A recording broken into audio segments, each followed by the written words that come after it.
Killer चाहे जितना भी शातिर क्यों ना हो, पर एक गलती करता है। एक विक्टिम जिंदा बच गया था। पुलिस इस केस को सॉल्व करने के लिए निकल पड़ते हैं एंड फाइनली एक रियल फाइट स्टार्ट होता है पुलिस एंड स्टोनमैन के बीच। 7 महीने बाद 2000 किलोमीटर दूर स्टोनमैन 2.0 अराइव करता है, जिसने 4-5 महीने के अंदर 13 लोगों को मौत के घाट उतार दिया। मुंबई पुलिस क्लूलेस थे, तो अब जो करना था वो कोलकाता पुलिस को करना था। 1980s में इंडिया का डेवलपमेंट कुछ ज़्यादा ही गति से हो रहा था। लोग अपने गांव छोड़ के मुंबई कोलकाता सेटल होने आते थे। सबका एक ही सपना था कि एक दिन मैं मेरे पूरे परिवार को एक अच्छे से घर में रखूंगा एंड सबको प्लेन में बैठा के पूरा दुनिया दिखाऊंगा। सपने को हकीकत करने के लिए सारे लोग अपने चप्पल घिस रहे थे। जैसे कि वो अपने घर छोड़ के दूसरे से आए थे, तो काम खत्म करने के बाद रात में सोने के लिए फिक्स्ड लोकेशन नहीं था। कोई स्टेशन पे सो रहा है, तो कोई गुरुद्वारे पे सो रहा है, तो कोई सुनसान रास्ते पे सो रहा है। जून 15, 1985। इस दिन सुबह करीब 4 बजे किंग सर्कल इलाके के गांधी मार्केट के फुटपाथ के पास एक आंटी अपने से कुछ ही फीट दूर कुछ ऐसा देखती है कि डर के मारे वो कुछ बोल नहीं पाती। आंटी से कुछ ही दूर एक लाश पड़ा था। विक्टिम इतनी बुरी तरह मारा गया था कि पुलिस बॉडी को आइडेंटिफाई कर ही नहीं पाए। बॉडी के पास एक 30 किलो का पत्थर पड़ा था। उस पत्थर को विक्टिम के सिर के ऊपर फेंका गया था, मतलब सोते टाइम इंस्टेंट डेथ। कानून सबके लिए एक है, ये लाइन मुझे एक डायलॉग का याद दिलाता है। आप जो बोल रहे हैं वो बहस के लिए, सुनने के लिए अच्छा है, लेकिन प्रैक्टिकल नहीं है। बॉडी एक गरीब इंसान का था और पत्थर इतने जोर से मारा गया था कि गर्दन के ऊपर पकड़ के चलो कुछ था ही नहीं। एज विक्टिम एक गरीब था, तो किलर को पकड़ने के लिए पुलिस कुछ खास प्रयास नहीं करते थे और किलर को एट लास्ट माफ़ कर दिया जाता है। कुछ महीने बाद एक दूसरा केस आता है, सेम एज प्रीवियस। एक गरीब इंसान जो रोड साइड पे सो रहा था, उसके सिर को पत्थर से कुचल दिया गया था and justice same as previous. फिर तीसरा खून होता है, फिर चौथा, ऐसे करके जब छठा खून होता है तो पुलिस के ध्यान में एक चीज़ आता है कि ऐसे ही 5 खून प्रीवियसली करा जा चुका है। तो फाइनली पुलिस इन सब केसेस को लिंक करना स्टार्ट करते हैं। पुलिस को पता चलता है कि किलर का मोडस ऑपरेंडी है कि एक गरीब इंसान जो फुटपाथ पे सो रहा है एक अंधेरे इलाके में एंड विक्टिम अकेला होगा। सारे विक्टिम्स या तो सीएन इलाके में सो रहे थे या तो किंग सर्कल इलाके में सो रहे थे। धीरे धीरे किलर का न्यूज़ फैलने लगा एंड लोग सोने से डरने लगे। हाल ऐसा हो चुका था कि लोग सीट्स में सो रहे थे कि भाई तू 12 से 3 बजे तक सोएगा, फिर मैं 3 से 6 बजे तक सोऊंगा। पुलिस लोगों को चेतावनी देने लगे कि सब एक झुंड में सोने लगो, नहीं तो वो तुम्हारा सिर कुचल देगा। इस किलर ने मुंबई में 3 साल के अंदर 12 लोगों को सेम वे में मारा। फिर कोलकाता गया, वहाँ इसका 2.0 रूप सामने आया। सिर्फ 4 महीने में उसने वहाँ 13 खून किए। उस टाइम इंडिया के 2 सबसे बड़े स्टेट्स थे, मुंबई एंड कोलकाता। वहाँ का पुलिस बहुत पावरफुल था, पर किलर के बारे में पुलिस क्लूलेस थे। मतलब मुंबई में रिपोर्टेड किलिंग्स 12 थे, माना जाता है अनऑफिशियल नंबर 26 के करीब है एंड कोलकाता में ऑफिशियल नंबर 13 है, पर अनऑफिशियल कितना है वो किलर को पता होगा। दोनों स्टेट्स में खून की नदी बहाने के बाद भी पुलिस आज तक उस किलर को पकड़ नहीं पाए। कोलकाता का एक famous English language print media ने पहली बार इस किलर को एक नाम दिया था, वो है the stone man of India. Stone man India का फर्स्ट सीरियल किलर था जो कि पकड़ा नहीं गया और न जाने उसने कितनों को इन्फ्लुएंस किया, like Guwahati, Kolhapur, Kolkata and recently Bengaluru में भी स्टोन मैन पाया गया है। स्टोन मैन एक बहुत ही मिस्टीरियस कैरेक्टर है। उसके बारे में जब भी बात करा जाता है ये सब क्वेश्चंस दिमाग में आते हैं, लाइक स्टोन मैन एक इंडिविजुअल सीरियल किलर है या एक ग्रुप है जो ये सब क्राइम्स कमिट करते हैं। गरीबों को मारने के पीछे क्या कारण है? क्या स्टोन मैन इतने सारे लोगों को एक रिचुअल के लिए मारता है या मारने में उसे मज़ा आता है? जितने भी खून हुए हैं वो सब मंगलवार या शनिवार के दिन हुए हैं। तो कुछ लोगों का कहना यह है कि इसी 2 स्पेसिफिक दिन मारता है तो पक्का इसके पीछे कुछ रिचुअल है। इन सब के बारे में वीडियो में डिस्कस करा गया है, वीडियो को पूरा देखना। आज से चैनल पे एक न्यू सीरीज स्टार्ट होता है, इंडियन सीरियल किलर। इस सीरीज़ में Raman Raghav, auto Shankar, bikini killer और भी बहुत सारे किलर्स के स्टोरी बताए जाएंगे। अगर वीडियो पसंद आता है तो चैनल को सब्सक्राइब कर दो ताकि हम जल्दी से 200 सब्सक्राइबर के पास पहुंच जाए एंड उसके साथ एक लाइक भी कर देना। तो चलते हैं वीडियो में।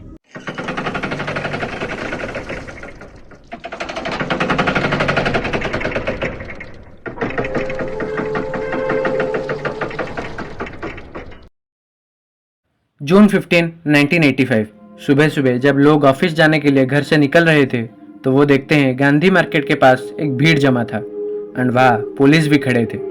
उस जगह एक लाश पड़ा था। उसके सिर को पत्थर से इतने जोर से मारा गया था कि चेहरा पूरा बिगड़ चुका था। उस बॉडी को पुलिस आइडेंटिफाई नहीं कर पाए।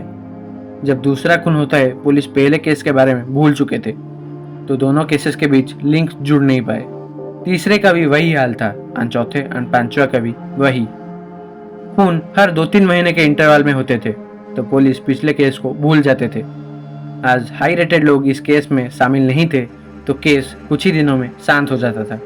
जब छठा केस आता है, पुलिस फाइनली ये रियलाइज करते हैं कि इन सब के पीछे एक ही इंसान है, या एक ग्रुप भी हो सकता है, जो एक ही स्टाइल में मर्डर करते हैं। धीरे धीरे करके केसेस बढ़ने लगे। ऑफिशियली 12 केसेस को रजिस्टर करा गया, अनऑफिशियली 26 लोगों को मारा गया है। 12 इसलिए कहा गया ताकि पब्लिक के अंदर पैनिक सिचुएशन ना क्रिएट हो जाए। जब कंटिन्यूस केसेस आने शुरू होते हैं तो मीडिया भी इस केस में इंटरेस्ट लेने लगते हैं एंड ये केस एक हाईली एंटिसिपेटेड केस बन गया था। तो पुलिस इस केस को सॉल्व करने के लिए निकल पड़ते हैं एंड फाइनली एक रियल फाइट स्टार्ट होता है पुलिस एंड स्टोनमैन के बीच। जितने भी केसेस सामने आए थे उसमें एक चीज़ कॉमन था, सारे के सारे विक्टिम्स रास्ते पे सो रहे थे, वो भी अकेले एंड एक अंधेरे जगह में। मर्डर वेपन एक 30 किलो का पत्थर था। पत्थर से पुलिस ने पता लगा लिया कि जो भी ये सब खून कर रहा है वो एक हट्टा कट्टा मिडिल एज मैन है। इसके अलावा पुलिस के पास और कुछ क्लू नहीं था, यहाँ तक कि 12 लोगों के पास एक फिंगरप्रिंट तक नहीं मिला। मुंबई पुलिस डिस्परेशन में बहुत सारे लोगों को कस्टडी में लेके इंटरोगेशन करने लगे, पर कुछ भी हाथ नहीं लगा। किलर चाहे जितना भी शातिर क्यों ना हो, पर एक गलती करता है। एक विक्टिम जिंदा बच गया था, मतलब जब स्टोनमैन उसे मारने आता है, विक्टिम इसके प्रेजेंस को फील कर लेता है एंड ब्लो होते टाइम विक्टिम मूव कर जाता है। छोटे स्क्रैचेस आते हैं, बट पहला जिंदा विक्टिम, वो भी स्टोनमैन का विक्टिम, बाहर आता है। पुलिस फाइनली खुश थे कि कुछ तो क्लू मिलेगा, बट मिला निराशा। अंधेरे की वजह से विक्टिम किलर का चेहरा देख नहीं पाया एंड अभी मुंबई पुलिस हाई अलर्ट पे आ गई। चारों तरफ उन्होंने एक सर्कुलर घुमा दिया एंड सबको आगाह कर दिया कि अगर रात में तुम रास्ते पे अकेले सोओगे, वो भी अंधेरे जगह में, तो वो तुम्हारी आखिरी रात होगी।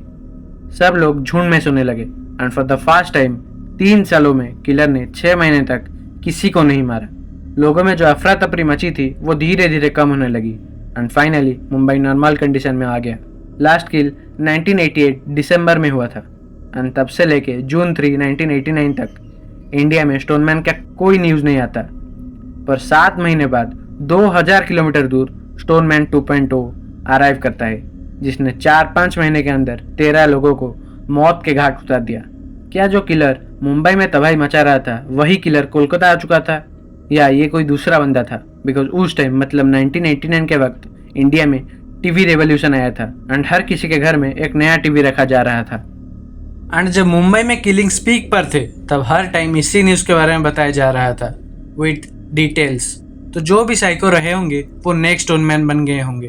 पर अभी मान के चलते हैं जिसने मुंबई में कत्ल किए थे वही बंगाल आ चुका था। पहला खून होता है जून 4, 1989। एक आंटी जो मूनशाइन विस्की बेच रही थी, रोड साइड पर उनका लाश मिलता है। चेहरा पूरा चित्तर बितर हो रखा था। फिर एग्जैक्टली 1 महीने बाद जुलाई 4, 1989 दूसरा विक्टिम मरता है in the exact same manner. Kolkata police भी वही सेम मिस्टेक कर रहे थे जो मुंबई पुलिस ने किया था, पर कोलकाता पुलिस मुंबई स्टोनमैन के बारे में जानते थे। तो जब तीसरा खून होता है तो पुलिस कन्विंस हो जाते हैं कि एक ही बंदा ये सारे खून कर रहा है, वो है द स्टोनमैन। स्टोनमैन ये जो टाइटल है ये कोलकाता से ओरिजिनेट हुआ था। एक आर्टिकल पब्लिश हुई थी कि स्टोनमैन रिटर्न्स या the Stoneman is back. So Kolkata killings में ये नाम ओरिजिनेट हुआ था, ना कि मुंबई किलिंग्स के वक्त। तीसरे खून के बाद कोलकाता पुलिस केस को सीरियसली सॉल्व करना चाहते थे, अनलाइक आरजीकर हॉस्पिटल। तो वो मुंबई पुलिस के साथ बातचीत स्टार्ट करते हैं, बट मुंबई पुलिस क्लूलेस थे। तो अब जो करना था वो कोलकाता पुलिस को करना था। किलर मुंबई में खून कर रहा था पर रुक गया बिकॉज वहाँ सिक्योरिटी बढ़ा दी गई। रात में लोगों के पास पुलिस वाले खड़े रहने लगे, लोग झुंड में सोने लगे। तो कोलकाता पुलिस ने भी सेम रास्ता अपनाया, बट इस बार किलर अपने 2.0 अपडेट में आया था। वो रुका नहीं। जून में किलिंग स्टार्ट हुए एंड सितंबर में एंड हुए। सिर्फ 4 महीने में 13 लोग मौत के घाट उतर चुके थे। कोलकाता पुलिस ने एड़ी चोटी का दम लगाया बट कुछ नहीं मिला एंड ये केस पब्लिक में पैनिक सिचुएशन क्रिएट कर देता है। जब रेडिट में इस केस के बारे में पढ़ रहा था तो काफ़ी लोगों ने कमेंट में उनके एक्सपीरियंस बताए थे, जैसे कि ये। इन्होंने बोला है कि जब वो बच्चे थे तब इनको स्ट्रिक्ट इंस्ट्रक्शंस दिए गए थे कि जब शाम होगा घर लौट आना, जबकि ये टारगेट जोन से बहुत दूर रहते थे। पब्लिक के वजह से पुलिस प्रेशर में आ गई एंड किलर को पकड़ने के वजह इंटरनल कन्फ्लिक्ट स्टार्ट हो गया। चीफ ऑफ पुलिस प्रसन्न Mukherjee and deputy commissioner Rajpal Singh दोनों ने डिफरेंट थ्योरीज रखे। डीसीपी सिंह ने कहा कि किलर हाईली इंटेलिजेंट, बहुत काल्म, मिडिल एज, हट्टा कट्टा इंसान है, बिकॉज जब किलिंग्स हो रहे थे तब पुलिस हाई नंबर्स पे पहरा दे रहे थे, फिर भी कुछ हाथ नहीं लगता था। तो स्टोनमैन प्लान मर्डर करता था एंड मर्डर के बाद स्किलफुली दूसरे लोगों के साथ मिल जाता था। एंड दूसरी तरफ चीफ ऑफ पुलिस प्रसन्न मुखर्जी का थ्योरी ये था कि किलर इन सबको एक रिचुअल के लिए मार रहा है। अगर हम ध्यान से देखेंगे तो जो डेट्स हमें पता है वो सब मंगलवार या शनिवार निकलेंगे, जैसे कि जून 15, 1985, जून 4, 1989, जुलाई 4, 1989 एंड काली माँ का सैक्रेड डेज भी यही 2 दिन है। फॉर कंटेंट मुझे इस थ्योरी पे ज़्यादा भरोसा है, बिकॉज अगर वो रिचुअल के लिए नहीं कर रहा था तो ये एक्सीडेंटली नहीं हो सकता कि सारे खून वही 2 दिन हो रहे थे। कुछ तो सच्चाई थी इसमें। कोलकाता में 13 खून होने के बाद मामला ठप हो गया। जरा उन लोगों के बारे में सोचो जो उस टाइम मतलब मुंबई के सियोन एंड किंग सर्कल में 1985 से 1987 के बीच रास्ते पे सो रहे थे। जरा उन लोगों के बारे में सोचो जो कोलकाता के टारगेट जोन में सो रहे थे। सोने के लिए छत नहीं, दिन भर बस काम। कुछ लोगों के तो फैमिली मेंबर्स भी साथ में सो रहे होंगे। दिन भर के किचकिच के बाद आदमी आराम से सो भी नहीं सकता। रामदास जो कि रेलवे पोर्टर का काम कर रहे थे, उन्होंने बोला कि भगवान हम पे इतना नाराज क्यों है, हम इतने गरीब हैं, खाने के लिए कुछ नहीं है, मेरे बच्ची को बुखार है एंड अभी एक पागल इंसान हमें मारने चला है। इस केस को इतने साल हो गए बट ये बात कभी पता नहीं चला कि किलर कौन था, किलर इन लाचारों को क्यों मार रहा था, उन्होंने ऐसा क्या गलती की थी। बीच में खबर आया था कि कोल्हापुर में भी स्टोनमैन स्पॉट करा गया है एंड पुलिस उसे पकड़ने के लिए एक मैनिक्यून का यूज कर रहे हैं। मैनिक्यून में कैमरा लगाकर किलर को पकड़ने का ट्राई कर रहे थे। आसाम में भी स्टोनमैन स्पॉट करा गया था, उसने वहां 6 लोगों को मार दिया, बट इस बार रिचुअल का एंगल नहीं था बिकॉज मर्डर रैंडम डेज में हो रहे थे। 2024 में भी स्टोनमैन स्पॉट करा गया है। बेंगलुरु में 2 लोगों को मार डाला, पर क्यों कभी किलर पकड़ा नहीं गया? क्या इसके पीछे पुलिस जिम्मेदार है? कुछ हद तक हाँ, पर किलर बहुत स्मार्ट था एंड उस टाइम इतने टेक्नोलॉजीज भी नहीं आए थे जिसका पुलिस यूज कर पाए। ये था इंडियाज फास्ट सीरियल किलर जो पकड़ा नहीं गया। एंड लिटरली जिसको सीरियल किलर वीडियो देखना है चैनल को सब्सक्राइब कर दो। नेक्स्ट वीडियो एक नया इंडियन सीरियल किलर के ऊपर होगा एंड किलिंग्स के पीछे का राज भी जान पाओगे। So make sure you are subscribe to our channel. ऐसे कंटेंट आते रहेंगे। Crime is signing of.